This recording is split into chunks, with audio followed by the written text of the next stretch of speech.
WhoNeedsMeta here. Today I want to do a little video talking about, I guess, pure Geargia versus Karakuri Geargia, so whether or not, how drastically these four cards change everything, I guess.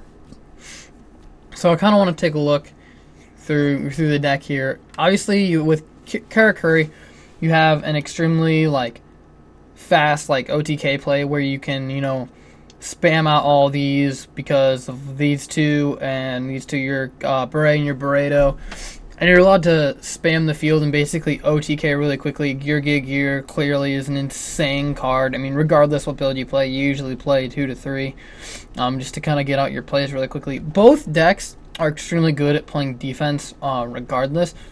The thing about Karakuri build is you have to kind of slow roll it a little bit, to get to your combo pieces. You kind of set up with your Gear X. I know there are a lot of builds only playing the one Gear X, just because of how much room. This needs to stop popping up. How much these take. I'm going to save so I don't time out. How much these take up in your extra deck. When you take a look at the extra deck of the pure Geargia, you have all your rank 4s, and just that you don't have to worry about this or any of these. So basically 1, 2, 3, 4, 5, 6, 7, 8 cards are completely errated from the extra deck. Also, another thing is these things are really good.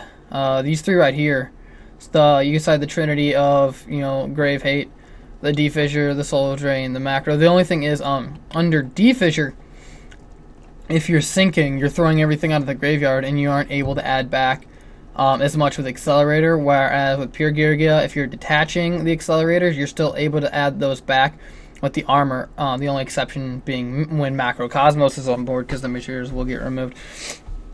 I'll take a look at Pure Geargia. You could take a look at these deck profiles. The decks are really good both ways. The Skill Prisoner, shout out to Alec Hubbard from Yu-Gi-Oh! Underground for his first top 8 with Pure Geargia. This is, when I was thinking of my 40th card, I went with Skill Prisoner because he ran it, and I like it a lot. It's interesting, and he explains why you don't need to in the main board. But the downside with this and stuff like that is your Royal Decree is a big Royal Decree, seeing how you play 22 traps. But you do play a lot of back row hate for, you play the 3 MSTs, the 7 tools, and the 2 Dust Tornadoes. You have the Dust Tornadoes out for Royal Decree. I side, if you're expecting decrees, you can side these out for the 2 Twisters. The sideboards aren't too different. One of the big differences is the mana. You can play more than one if you like. Of course, my screen would go blank. But if you want to play more than one Fossil Diner, you're welcome to. But since this deck is a lot slower, you're allowed to, I don't know, this can be 19 if you flip an armor, add this, summon this, it becomes 19, and then you can attribute it and do all that. Of course, the 3 gears still become insane. Not a lot of spell cards. One thing I would probably drop, what I'm thinking about doing right now, looking at the build, actually kind of thinking about doing this. I really like this card in the deck. It's pretty good. Mostly because artifacts coming out. This is for now, but when artifacts come out, Lance is going to be a really good card to protect from macro, because and if you take a look at the extra deck, you have more rank 3s. The other one, I think, I can only fit Zenmaines in there for when you go MK2 into Geargiano. Geargiano is a lot better card in the Karakuri build because you're allowed to tribute it and bring out Watchdog.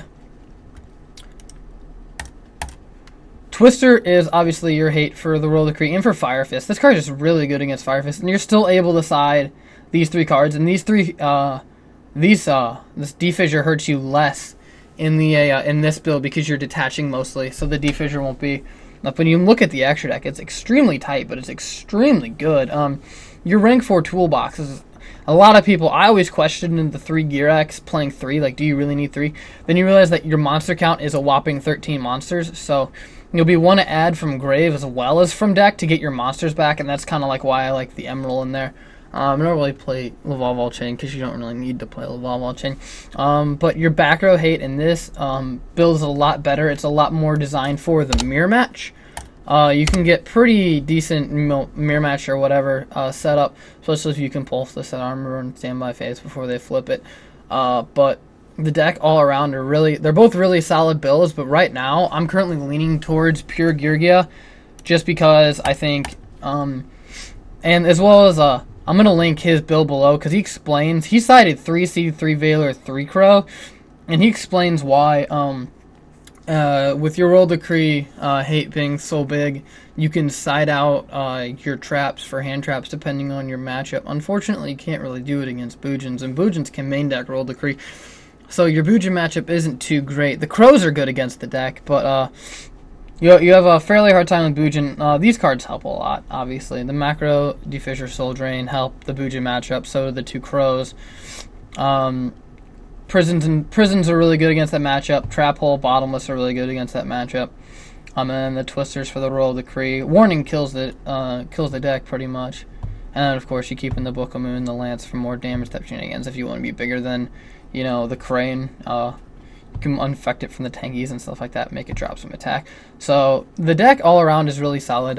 Tell me what you guys think. What is better, the pure Geargia or the Karakuri Geargia? Because I know the Karakuri Geargia, you can just get some clumpy hands where, like, here it is. If you open if you open a couple tuners, then you can't really summon the tuners off of these, and your OTK kind of gets stopped, and you really have to play slower. So that's one of the disadvantages. Obviously, you have the OTK factor. So let me know what you guys think, and thanks for watching.